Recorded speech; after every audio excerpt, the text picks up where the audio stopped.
بسم اللہ الرحمن الرحیم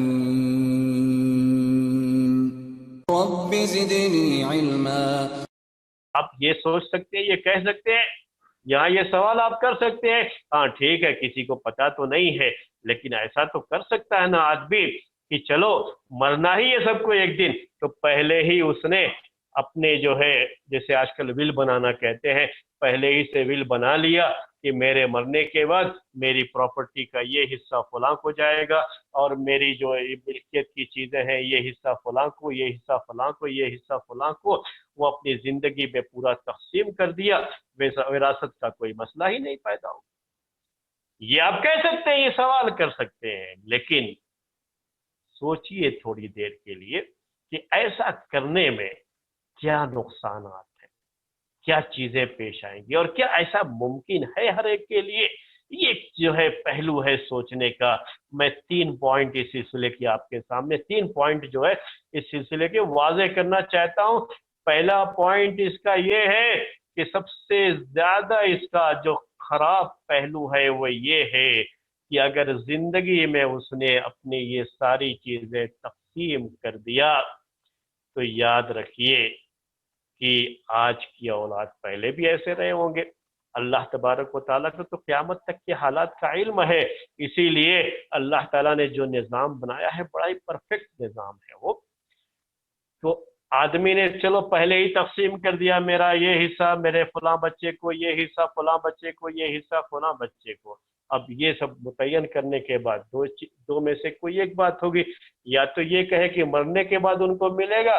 یا یہ کہے کہ زندگی میں ہی اس نے ان کو دے دیا، اونرشپ ان کو دے دیا۔ زندگی میں اگر اونرشپ ان کو مل گئی تو اس باپ کو پوچھنے والا کوئی نہیں ہوتا ہے، یہ ایک حقیقت ہے۔ اور ہم نے ایسے بہت سے واقعات سنے ہیں کہ جب بچوں کے درمیان جائیداد کو تقسیم کر دیا باپ نے اور وہ سب مالک ہو گئے اس کے، تو باپ کو ہی وہ باہر کا راستہ دکھا دیتے۔ آج انسانیت کی کتنی قدریں ہیں جو مٹ چکی ہیں۔ کہاں جو لوگ ہیں جو کہ والدین کی پہلے بہت قدر کیا کرتے تھے، احترام کیا کرتے تھے، یہ احترام تو دن بدن کم ہوتا جا رہا ہے۔ اولڈ ایج ہوم آپ سنتے رہتے ہیں کہ جب بڑھاپے کی عمر کو پہنچتے ہیں تو اپنے بچے ہی ان کو لے جا کر کے اولڈ ایج ہوم میں ڈال دیتے ہیں، دیکھ بھال کرنے والا کوئی نہیں ہوتا ہے، یا تو گھر میں خادم بن کر کے بالکل رہنا پڑتا ہے، اپنے بچوں کی خدمت کرنی پڑتی ہے۔ تو یہ شکل نہ ہونے پائے، یہ بچے جڑے رہیں گے، یہ بچے لگے رہیں گے جب یہ چیزیں زندگی میں تقسیم نہیں کی جائیں گی۔ یہ بھی میرے کہنے کا مطلب یہ نہیں ہے کہ صرف اس وجہ سے کہ یہ بچے ادھر ادھر نہ جائیں، یہ بچے میری خدمت کریں، اس کے لیے اسلام نے یہ نظام رکھا ہے کہ والدین جو ہے یا والد صاحب یا باپ جو اپنی پراپرٹی کو ان کو نہیں دیتا ہے زندگی میں، مرنے کے بعد ہی ملے گا، کیونکہ وہ اس طرح سے جڑے رہیں گے ان کے ساتھ۔ ایسا میں نہیں کہنا چاہ رہا ہوں، میں کیا ہے کہنا چاہ رہا ہوں کہ نقصان کیا ہے اس کا۔ اگر اس نے پہلے ہی سے سب کچھ کر دیا ہے تو نقصان کیا ہے؟ باپ نہیں جانتا ہے کہ اس کی عمر کتنی ہے، بیٹا پہلے مرے گا یا باپ پہلے مرے گا، وہ تو ٹھیک ہے اپنا لکھ کر کے جا رہا ہے کہ بیوی کو اتنا، فلاں کو اتنا، فلاں کو اتنا، لیکن بیوی پہلے مر گئی، بیٹا پہلے مر گیا، کون جانتا ہے دنیا میں کہ کس کی موت پہلے آنی ہے، کس کی موت بعد میں آنی ہے، یہ تو کوئی نہیں جانتا ہے۔ تو یہ پہلا نقصان ہوتا ہے اس کا جو میں نے آپ کے سامنے ذکر کیا۔ دوسرا نقصان اس کا یہ ہے کہ اگر زندگی میں یہ چیز کر دی جاتی ہے، باپ زندگی میں ہی یہ چیز کر دیا ہے، تو ابھی جو پراپرٹی ہے وہی تو کرے گا نا، لیکن ابھی تو اس کی زندگی کتنی ہے پتہ نہیں، ابھی کتنا وہ کمائے گا پتہ نہیں، تو یہ سلسلہ تو چلتا رہے گا، اور جب سلسلہ چلتا رہے گا تو موت واقع ہوگی اس کی۔ تو ظاہر سی بات ہے کہ جو تقسیم کر دیا ہو اور جو تقسیم نہیں کیا، پھر تو اس کا مسئلہ آئے گا ہی، وہی مسئلہ پلٹ کے پھر آئے گا کہ مرنے کے بعد اس کی جائیداد، مرنے کے بعد اس کی پراپرٹی، مرنے کے بعد اس کا مال جو تقسیم کرنے کا معاملہ ہے وہ معاملہ تو پھر بھی آئے گا، وہ چیز تو پھر بھی پیدا ہوگی، وہ مسئلہ تو آئے گا۔ تو یہ بھی ایک چیز ہے، اس کو بھی آپ جو ہے ذہن میں رکھیں۔ ایک اور بات اس سلسلے کی جو تیسرا پوائنٹ ہے وہ یہ ہے کہ اگر کوئی شخص یہ کہہ کر یہ بنا کر کے جاتا ہے کہ میرے مرنے کے بعد، ابھی نہیں دیا ہے لیکن میرے مرنے کے بعد، جس کو ولس بنانا کہتے ہیں آج کی زبان میں، جو ہے وہ بنا دیا ہے کہ مرنے کے بعد فلاں فلاں کو اس پہ سے، میرے پیسوں میں سے، میری جائیداد میں سے اتنا اتنا حصہ ملے گا، وہ بنا دیا ہے، بنا کر کے، ابھی دیا تو نہیں ہے، بس مرنے کے بعد اس کے یہ چیزیں ان کو جائیں گی، ابھی نہیں جائیں گی۔ اگر ایسا بھی کرتا ہے تو چلو بنا دیا، آج اس نے بنا دیا ہے لیکن اس کو پتا نہیں ہے کہ کب اس کی موت۔ اب یہ بنا دیا ہے، جن کے نام متعین کیے گئے ہیں، اب تھوڑی دیر کے لیے سوچئے اس کو، ہوتا کیا ہے پھر اس میں؟ انسانی فطرت ہے کہ یہ پیسہ، بچہ یہ سمجھتا ہے کہ یہ پیسہ، یہ جائیداد، یہ تجارت میرے ہاتھ میں پورے طریقے سے کب آئے گی؟ جب میرے باپ کی آنکھ بند ہو جائے گی، اور جب تک باپ زندہ ہے تب تک تو نہیں ملنے والی ہے، کیونکہ مرنے کے بعد یہ سب چیزیں ان کے حصے میں آئیں گی۔ تو اب کیا فکر کرتا ہے؟ یہ انسان ہے، یاد رکھیے، اور انسانوں کی یہ فطرت ہوتی ہے، خاص طریقے سے مال کا اور دولت کا جو لالچ ہے، یہ لالچ، یہ حرص انسان کو کبھی حیوان بھی بنا دیتی ہے۔ تو یہ انسان یہ بھی نہیں دیکھتا اس کے بعد کہ یہ شخص میرا باپ ہے، یہ شخص میرا فلاں رشتہ دار ہے،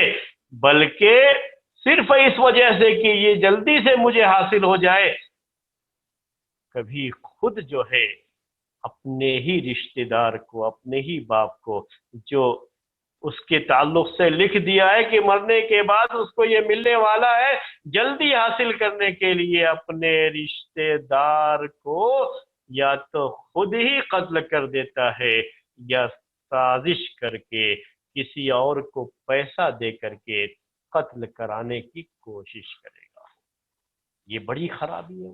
اور یہ واقعات بھی ہو چکے ہیں، ایسی چیزیں ہو چکی ہیں، اور آپ اس طرح کی چیزیں سنتے رہتے ہیں، اس طرح کی باتیں پڑھتے رہتے ہیں۔ آپ نے بھی بہت کچھ سنا ہوگا اس کے بارے میں کہ کم سے کم جو اس کی خرابی ہوگی وہ یہ کہ آدمی انتظار کرتا رہے گا کہ پتہ نہیں یہ بڈھا کب مرے گا اور کب ہمارے حصے میں یہ چیز آئے گی۔ جو ہاتھ اپنے والدین کی صحت کے لیے، جو ہاتھ اپنے والد اور اپنے باپ کی صحت اور تندرستی کے لیے اٹھنے چاہیے اور رونا اور گڑانا چاہیے اپنے رب کے سامنے کہ اللہ تعالیٰ میرے والد کو صحت دے، میرے والد کو تندرستی دے، میرے والد کا سایہ دیر تک ہم پر قائم رکھے، یہ ہاتھ اس کے لیے اٹھنے لگیں گے کہ ہاتھ تو نہیں اٹھائے گا لیکن زبان سے تو ضرور کہے گا پتہ نہیں بڈھا کب مرے گا، یہ پتہ نہیں کب جائے گا اور کب ہمارے ہاتھ میں یہ چیز آئے گی،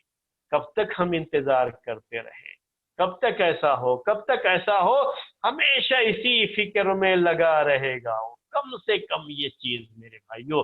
ہوگی، ورنہ تو قتل کرنے کی بھی فکر کرے گا۔ وہ اس طرح سے موت کے گھاٹ اتارنے کے بارے میں بھی وہ سوچے گا، سوچ سکتا ہے، غلط قدم بھی اٹھا سکتا ہے۔ ہو سکتا ہے کہ جو ہے آپ کے ذہن میں یہ چیز آئے کہ یہ تو اس شکل میں بھی ہو سکتا ہے جب آدمی لکھے گا نہیں، تب بھی تو یہ مسئلہ ہے نا کہ جب وہ آدمی انتقال، آپ کے ذہن میں یہ سوال آ سکتا ہے، اس لیے میں اس سوال کا جواب دینا چاہتا ہوں کہ جب آدمی لکھا نہیں ہے، کوئی ولس نہیں بنایا ہے، تب بھی تو یہ مسئلہ آ سکتا ہے نا کہ جب تک باپ زندہ ہے تو بیٹوں کو ملے گا نہیں، اس کے مرنے کے بعد اس کی جائیداد اس کے بیٹوں کو چلی جائے گی، اس کا مال اس کے بیٹوں کو چلا جائے گا، تو بیٹے جلدی سے اس کو فارغ کر دے، کسی کو پیسہ ایسا دے کر کے مروا دیں گے تو جلدی سے اس کو پورا مال مل جائے گا۔ یہ تو اس شکل میں بھی لوگ سوچ سکتے ہیں۔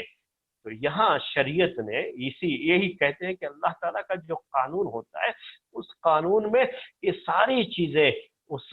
قانون میں اس کا لحاظ رکھا جاتا ہے۔ تو یہاں اللہ تعالیٰ نے قانون وراثت میں یہ چیز رکھی ہے کہ اگر مرنے والے کے وارثین میں سے کسی نے بھی مرنے والے کی موت کا اگر وہ ذمہ دار ہے، وہ قاتل ہے، اس نے قتل کیا ہے، تو اس کو اس کی وراثت میں حصہ ہی نہیں ملے گا۔